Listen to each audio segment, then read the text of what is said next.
হরে কৃষ্ণ কৃষ্ণ কৃষ্ণ হরে হরে, হরে রাম রাম রাম হরে হরে। নমস্কার বন্ধুরা, সুখের চাবি চ্যানেলে আপনাদের সকলকে জানাই স্বাগত।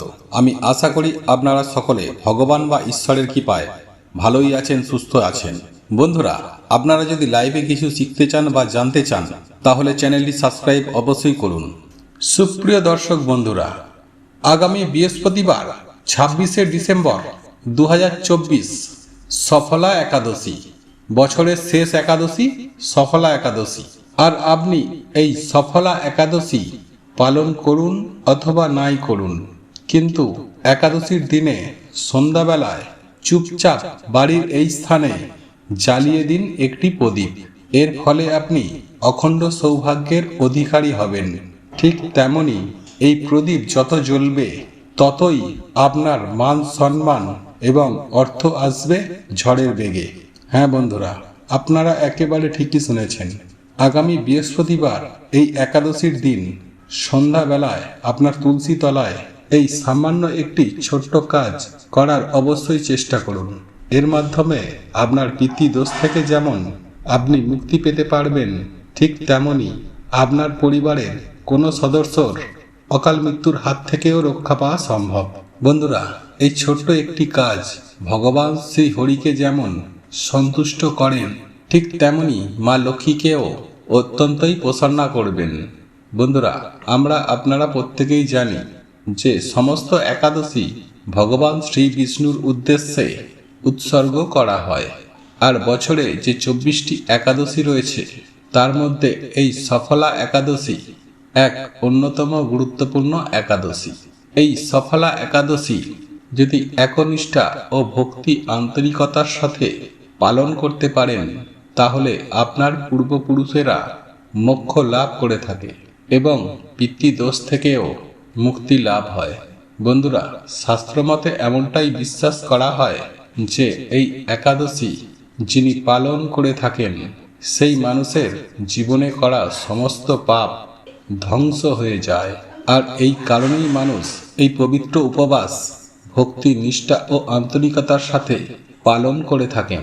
বন্ধুরা, এই বৎসরের শেষ একাদশী ও বৃহস্পতিবারের মহাযোগে এই সফলা একাদশীর দিন ভগবান শ্রী বিষ্ণু, ভগবদ গীতা ও মা লক্ষ্মীর বিশেষভাবে পুজো আরাধনা করা হয়ে থাকে।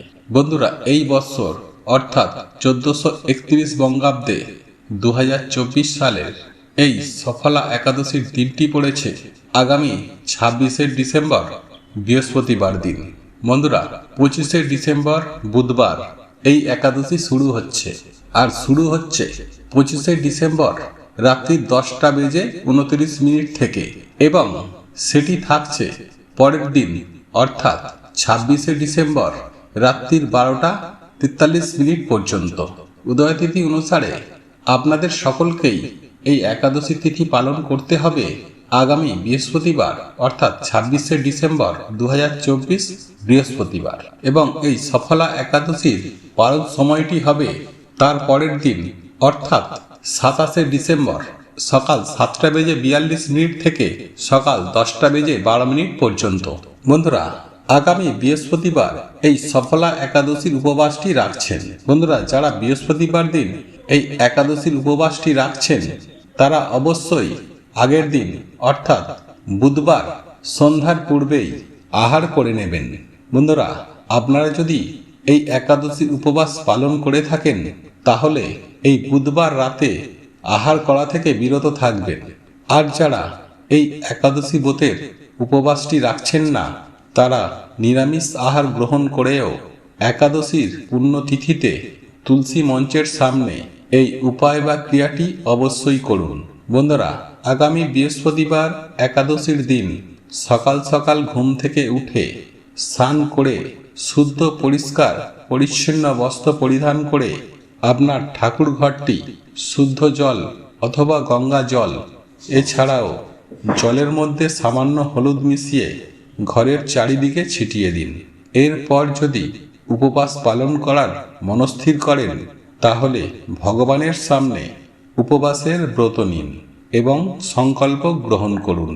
এরপর ভগবান শ্রী বিষ্ণু ও মা লক্ষ্মীকে স্নান করান এবং পরিষ্কার পরিচ্ছন্ন বস্ত্র ধারণ করান। বন্ধুরা, যদি আপনারা ভগবানের ছবিতে পুজো আরাধনা করে থাকেন তাহলে ভালো করে সেই ছবিটি মুছে পরিষ্কার করে নিন। তারপর সবার প্রথমেই ভগবান গণেশজিকে স্মরণ করুন, তার পূজা করুন। তার উদ্দেশ্যে একটি ফুল নিবেদন করে বলুন, ওং শ্রী গণেশায় নমঃ, ওং শ্রী গণেশায় নমঃ, ওং শ্রী গণেশায় নমঃ। এরপর ভগবান শ্রী হরির তথা ভগবান শ্রী বিষ্ণুর বা স্বয়ং পরমেশ্বর ভগবান শ্রীকৃষ্ণের উদ্দেশ্যে নৈবেদ্য, ধূপ, দীপ, প্রদীপ এই সমস্ত কিছু নিবেদন করে তার পূজা আরাধনা করুন।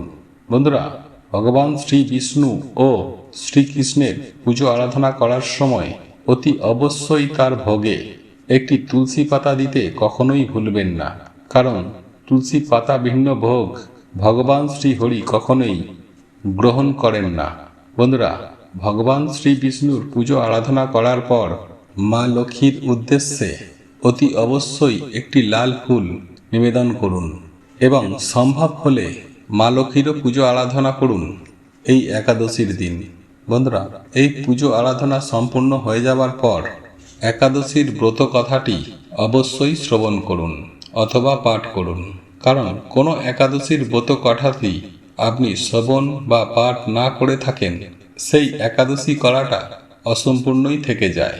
তাই যারা একাদশীর ব্রতর উপবাসটি রাখছেন তারা এই দিন ফল এবং দুগ্ধ সেবন করতে পারেন, কিন্তু কোনো অবস্থাতেই বা কোনো পরিস্থিতিতেই একাদশীর ব্রত উপবাসটি রাখার সময় এই দিন পঞ্চ রবি শস্য অর্থাৎ চাল, গম, যব, ডাল বা সরিষা এই জাতীয় কোনো প্রকার খাবার ভুলেও গ্রহণ করবেন না, এতে একাদশীর ব্রত ভঙ্গ হয়। বন্ধুরা, এই দিন ভগবান শ্রীকৃষ্ণের শ্রীমদ্ ভগবদ্ গীতায় 11তম অধ্যায়ের যে কোনো একটি শ্লোক পারলে অবশ্যই পাঠ অথবা শ্রবণ করুন। বন্ধুরা, এই একাদশীর পালনের প্রধান কাজ হল নিরন্তর শ্রীহরিকে স্মরণ করা। তাই যদি একাদশীর দিন কেউ একাদশীর ব্রত নাও রেখে থাকে, কেবলমাত্র ভগবান শ্রীহরিকে স্মরণ করেন, তা হলেও সেই ব্যক্তির ভগবানের কৃপা লাভ করে থাকেন। যাই হোক বন্ধুরা, এইবার আমি আপনাদেরকে জানিয়ে দেব যে আগামী বৃহস্পতিবার এই সফলা একাদশীর দিন যে কোনো ব্যক্তি এই উপায় বা ক্রিয়াটি করতে পারেন। হ্যাঁ বন্ধুরা, আপনারা একেবারে ঠিকই শুনেছেন। আপনারা এই সফলা একাদশীর ব্রত পালন করুন বা নাই করুন, কিন্তু এই বৃহস্পতিবার একাদশীর দিন সন্ধ্যার সময় যে এই একাদশীর পূর্ণ তিথিতে আপনারা যদি এই কাজটি করে থাকেন তাহলে ভগবান শ্রী বিষ্ণু প্রসন্ন হওয়ার পাশাপাশি মা লক্ষ্মীও আপনার প্রতি অত্যন্তই প্রসন্না হন এবং আপনার পূর্বপুরুষরাও মুক্তি লাভ করে।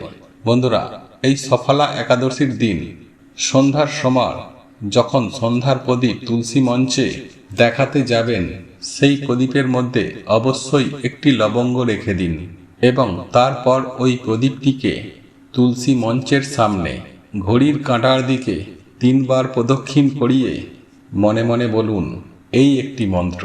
আর মন্ত্রটি হল ওং নমো ভগবতে বাসুদেবায় নমঃ, ওং নমো ভগবতে বাসুদেবায় নমঃ, ওং নমো ভগবতে বাসুদেবায়। এরপর উক্ত প্রদীপটিকে তুলসী মঞ্চেই রেখে আসুন।